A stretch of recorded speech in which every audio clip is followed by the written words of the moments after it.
world, Mike's Daily Podcast. Café Anyway. Wow.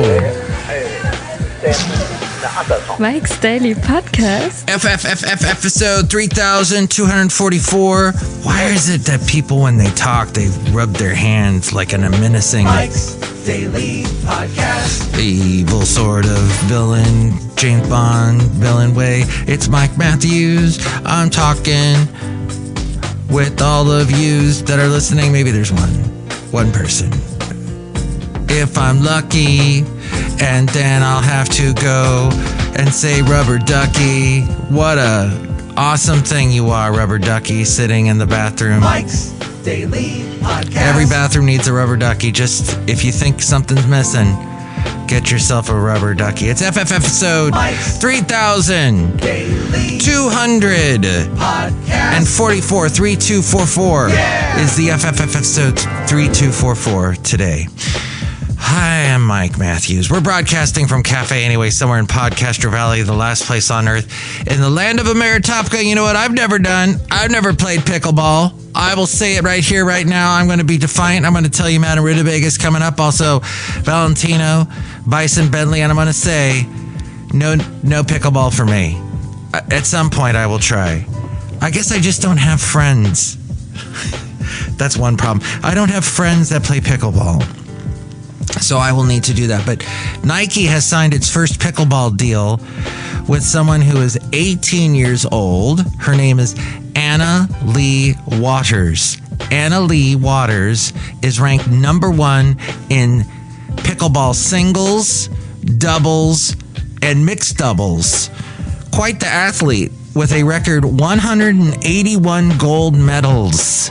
181, and she has 39 career triple crowns. That just sounds like a lot of accolades I have no idea about, but check this out. She makes $2 million annually because she has major deals with Delta Airlines, DoorDash, and Ulta Beauty. She has deals with those major brands and others. So pickleball is what... And here's today's podcast picture. People my age and older do to try and get that extra bit of energy. I've heard one person say, oh, well, the thing about pickleball is anybody can play it and anyone can be good at it. But apparently this Anna Lee Waters is really, really good at it. The podcast picture's not of her or pickleball or any of that. Or it's actually not of the late great Basil the Boxer either, though you can see pictures of him at mikesdailypodcast.com. It is of the town of Niles, where I took Basil a couple times. And there is this connection with Niles and Charlie Chaplin. Yes, Charlie Chaplin filmed some stuff there. And some other silent movies were made during the silent movie era.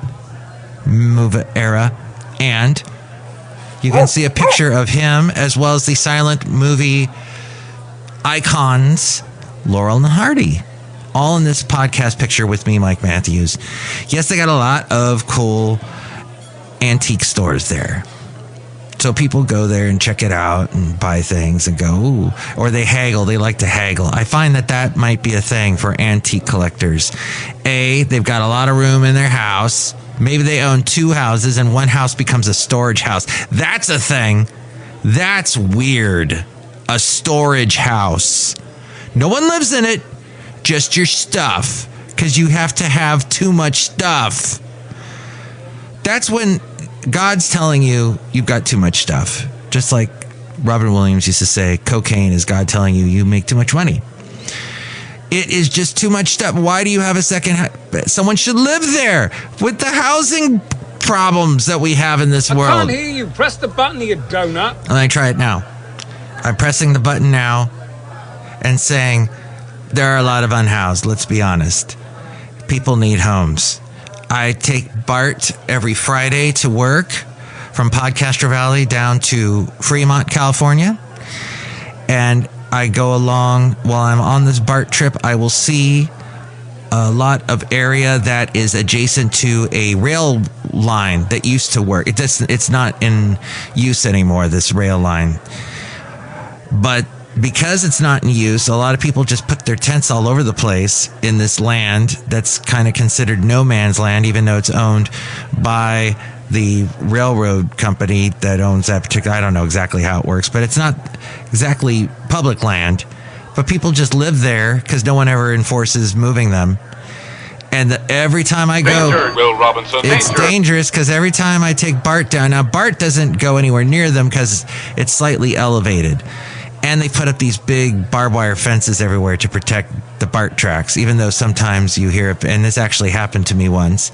I wasn't actually on the train that hit someone, but there was a fatality because a train hit someone. And this happens from time to time. And then I had to, I think they do what they call a bus bridge, because you got to get off the train and you take a bus, and it's sad, and it happens, and there's a lot of it, and people are looking for housing.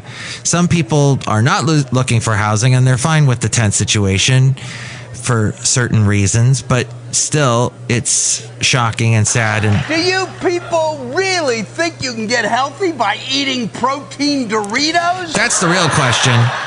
That's what we should be concerning ourselves. That and houses that are just used for storing newspapers. My mom had a neighbor in Daytona Beach, Florida.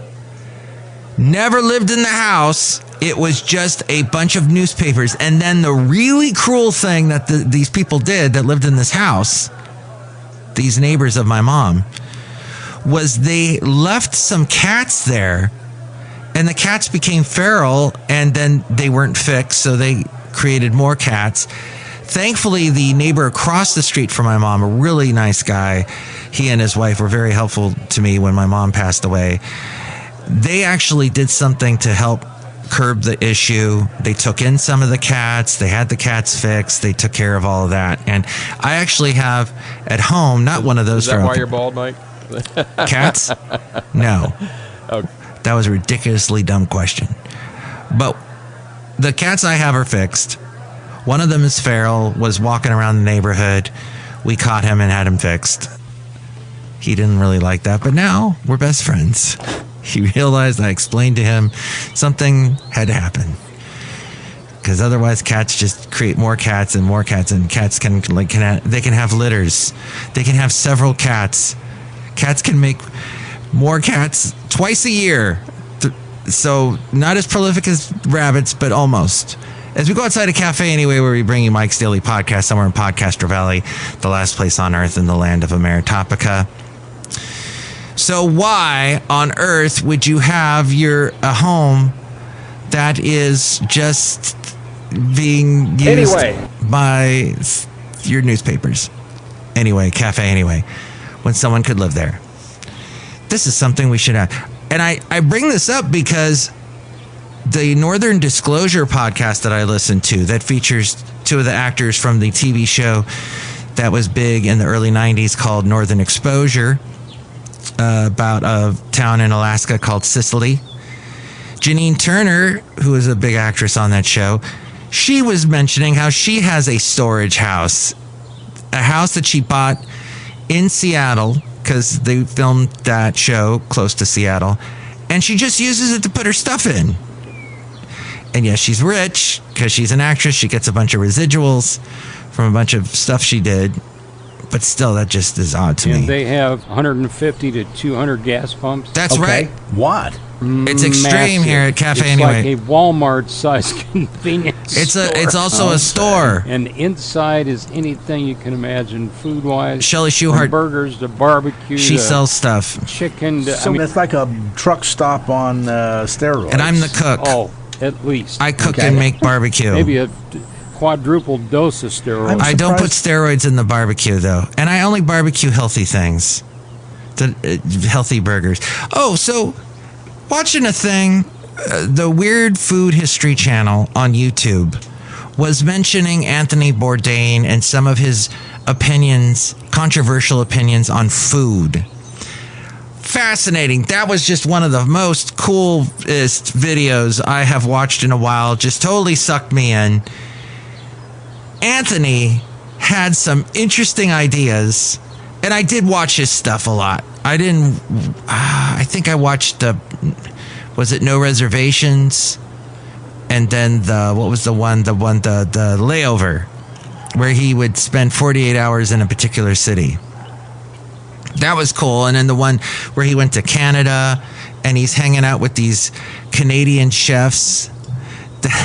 One of them ordered something where they just basically pour hot maple syrup on ice and then you eat it with a popsicle stick, that kind of thing. It looked awesome. Mike is awesome. Yeah. I would have to tell you, though, I could only take a little bit of Anthony Bourdain. And the late Anthony Bourdain, it's sad he passed away. He took his own life. I think it was in Paris. And the circumstances around that are very odd. And I know he wrote some letter. I didn't actually read the note or any of that. But I do know that he did have some demons. He had taken a lot of drugs at some point. And I don't think he was taking them later in life. I don't know. I do know that the one thing I really disliked about him was everything he ate was meat-oriented and was basically not in any way healthy. Even though he talked about how people should eat healthy and he was mad at all these big franchises that pushed unhealthy food. One of his favorite franchises was In-N-Out. And okay, In-N-Out's a franchise, and they don't serve the healthiest food. They do it a little bit healthier than some other fast food places, but still, he raved about it. And he raved about Popeye's chicken and their mac and cheese. And just some things that didn't quite square up in my mind. Like, okay, you said this and you don't like chicken. He didn't like chicken as a whole, and he didn't like the fact the chicken they're not treated very well. And I get some things I was okay with, others no. One of the things I absolutely loved, he was somewhere in Italy, I think, or Greece. And he was with, doing his thing where he's supposed to be hanging out with a fisherman. And he's out there, and the fisherman, he can't catch any fish. So he told the camera crew to turn off their cameras, and he went and bought some fish and told Anthony, don't mention this on the show. I'm going to buy this fish and take it back to the restaurant and prepare it for you. And Anthony Bourdain was so troubled by that. He's like, oh, no, I can't do that. I can't lie to my audience like that. And he just they put that in the show. Was it with the other one, Parts Unknown? One of his shows. Oh my gosh, I'm watching this going, there are very few television personalities that will actually do that. That will actually say, no, I don't care what trouble I get into. I'm going to show this person warts and all. I'm going to show the stuff, because that's the other thing. He hated Hollywood. He hated the facade. And he laughed because he goes, I'm making as much money as I can off of this because I know you folks out there love to watch people like me and Food Network. Food Network's very popular, but he couldn't stand Paula Deen, Guy Fieri, although I guess the two of them made up at some point. Anyway, Café Anyway, very interesting. And just like all of us, we all have our little contradictions where we say one thing and then we do another. I guess the trick in life is to try and be as consistent as possible, but in a lot of ways you can't. I'm sad he took his life, though. But yeah, fascinating. And the other fascinating thing I learned on YouTube today, because for some days I go on the YouTube rabbit hole run, and that was that the British television show Doctor Who, which never gets popular here in America, Disney thought, hey, what we'll do is we will take a chance on Doctor Who. Russell T Davies, who was the showrunner for Doctor Who when it was really popular with David Tennant, he's going to be doing the shows, and so he's actually going to have David Tennant back on the show. This sounds great. Let's go. Let's put Doctor Who on Disney Plus. And they showed on this YouTube channel what the numbers were, how many people actually viewed each episode in the first season of this rebooted Doctor Who with David Tennant and later Ncuti Gatwa. And it would appear that, okay, the David Tennant episodes, he only did 3, were popular. And David Tennant's done a bunch of other stuff. You've probably seen him on that what Jessica Jones thing, and he's done a bunch of other stuff. So his episodes were pretty popular. There was also How I Met Your Mother guy was on there too.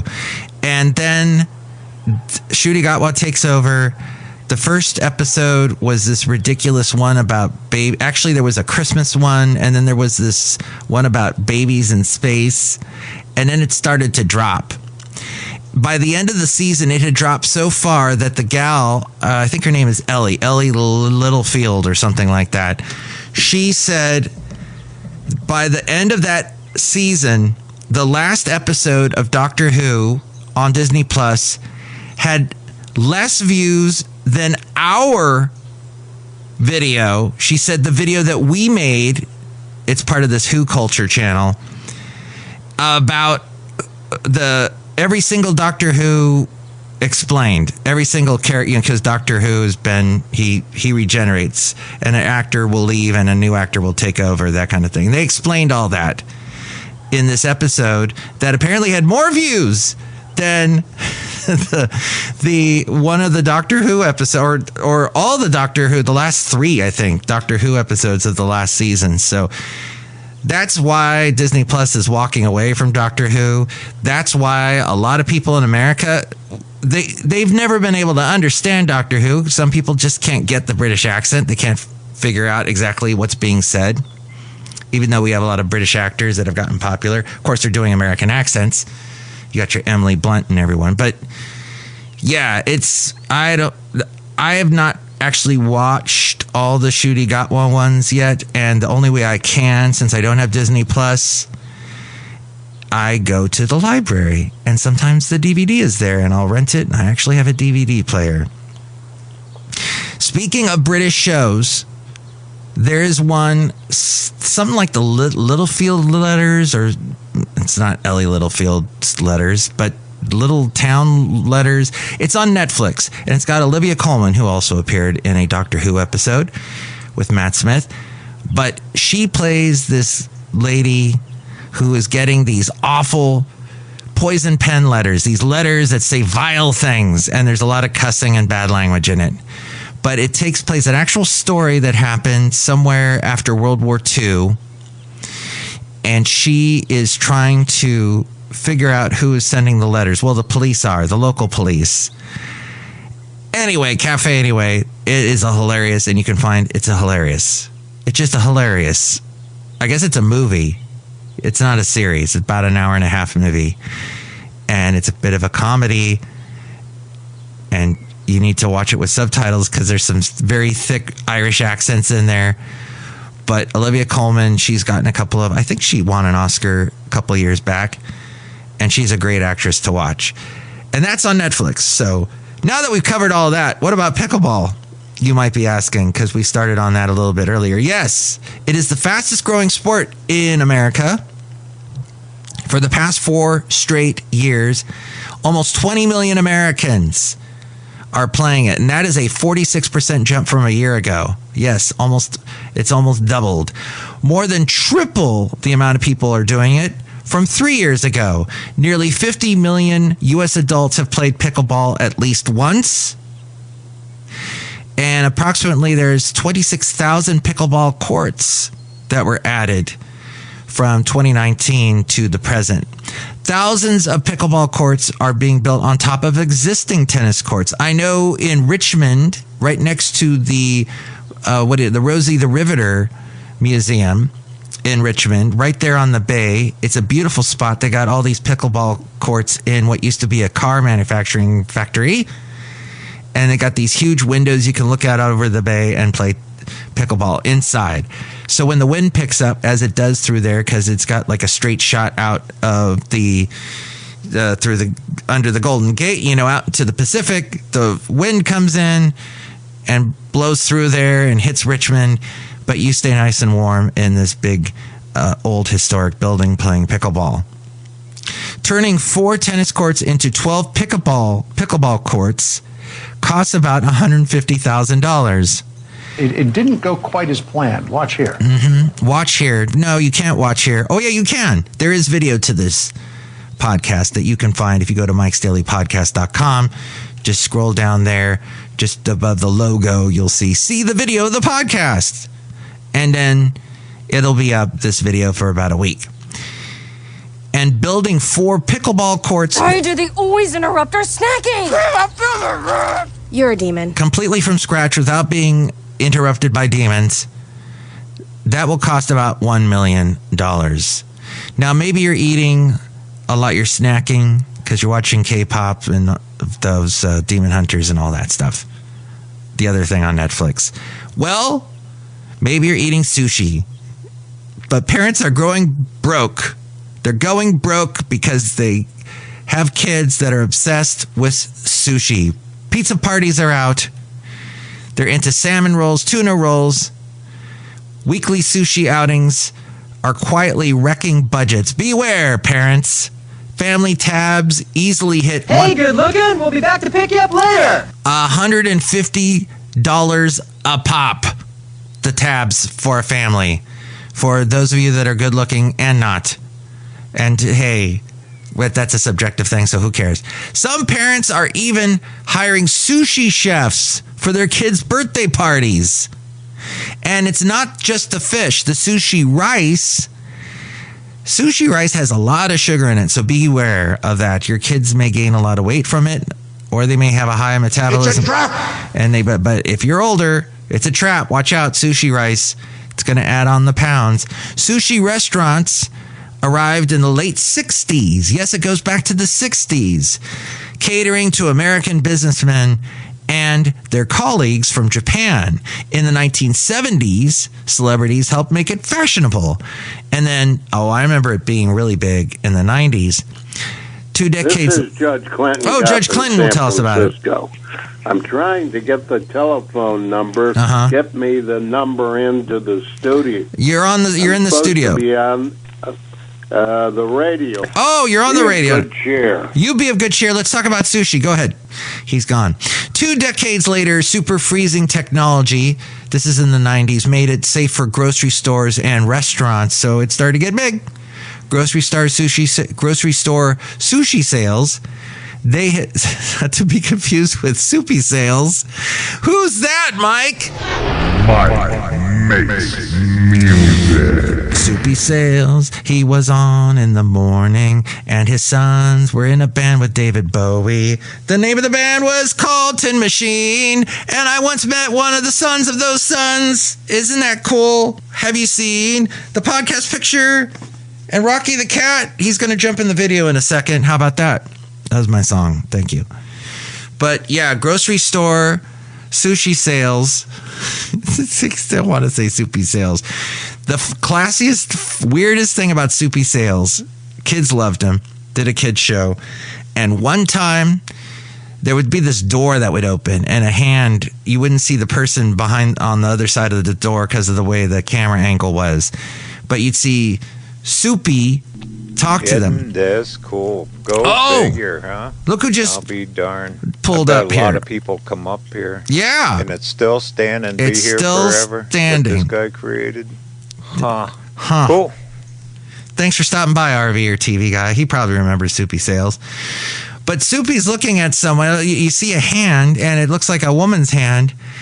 And the hands are holding a ball. And the ball is just moving back and forth, and Soupy's like, he's just stunned. And we find out later that apparently the woman had no clothes on. But that was a weird children's TV lore. You ask anybody, look it up on the YouTube. Even Chewbacca would find it, about what happened in early children's television. Yep, that's what I grew up with, everyone. Soupy sales and Captain Kangaroo. So grocery stores, their sushi sales have hit $3 billion, and every year it's gone up 7%. Raising one child from birth to age 18 costs... I got Zelda, I got my Kirby too. Yeah, I'm always looking for challenges. Like this guy. Me and my friend, we've been playing for over 12, Since the game came out, and I've been our rallying cry, and we just keep that tradition up of playing that game. And it's just so strategic. It's so fun to play. It looks simple at first, but it's like really strategic. Right, and your parents got their hands in their face in their hands, listening to you talk just there. But raising one child from birth to age 18 costs about $332,000 for basic necessities like food, housing, childcare, healthcare, clothes, etc. Why are you going to add the sushi to it is the question. Yeesh. But I guess that's what some kids... I want sushi! Rocky the cat's trying to bolt when I say... I'm not talking about you, Rocky. You want your cat food that has I'm sure, some kind of fish involved in it. Maybe even tuna. The Japanese sushi chain dropped $3.2 million on a 535-pound bluefin tuna. And then there was a Japanese sushi chain that did that. Last year, there was someone that dropped $1.3 million on a 609-pound tuna. So 535-pound bluefin tuna for $3.2 million. The price seems to be going up, and you're getting less. I got that from Rob Black. I produce his podcast. He's heard on AM 1220 KDOW weekdays at 5:30 p.m. and he's on Cron TV Monday through Thursday in the 9 o'clock hour. He also mentioned that you could invest in Mount Everest. Edmund Hillary became the first known person to go to the absolute top of Everest in 1953. The number of people that go to the top now, or summiters, grew from 121 in 1998. There were 121. Last year, there were 866. The average price to get to the Everest summit is about $61,000. That includes a permit that you have to pay for that costs $15,000. And you remember, have you heard about this, that there's all this junk that gets left behind up there? That's terrible. Janine Turner was in a movie about mountain climbing. Wasn't that called The Mountain Climber? Or it wasn't K1. Cliffhanger, I think it was. My brain has just turned off. Probably needs more sushi. Look who's here. Hello, Michael Masters, Madame Rootabega. I love hearing all about these stories you are telling. Woo! Did you like the story about sushi? Yes. Did you like the story about pickleball? Yes. You ever had sushi with pickles? No. Good idea not to, probably. Or maybe that'll be a new thing. Look who else is here.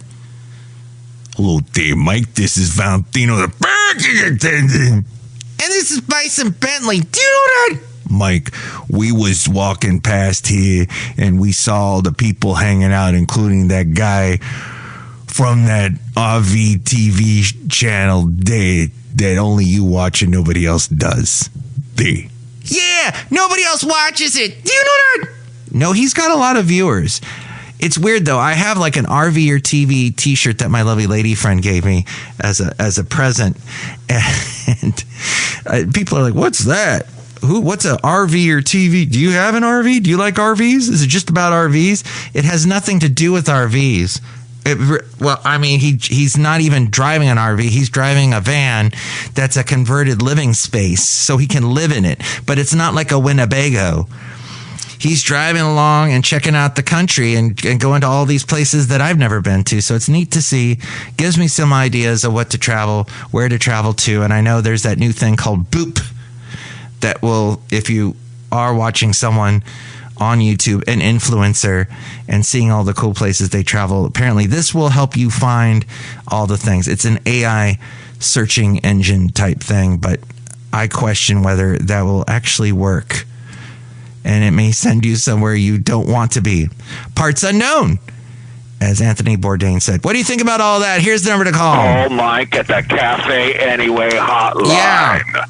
Area code 510-228-5600. 4640. And with all things having to do with Mike's Daily Podcast, we go to the main frame and hear from A-Frame. Thank you for listening. Mike's Daily Podcast is written and produced and performed by Mike Matthews. His podcast is super easy to find. Download or listen to his show and read his blog at mikesdailypodcast.com. Email Mike now at mikesdailypodcast@gmail.com. See you tomorrow. Bye.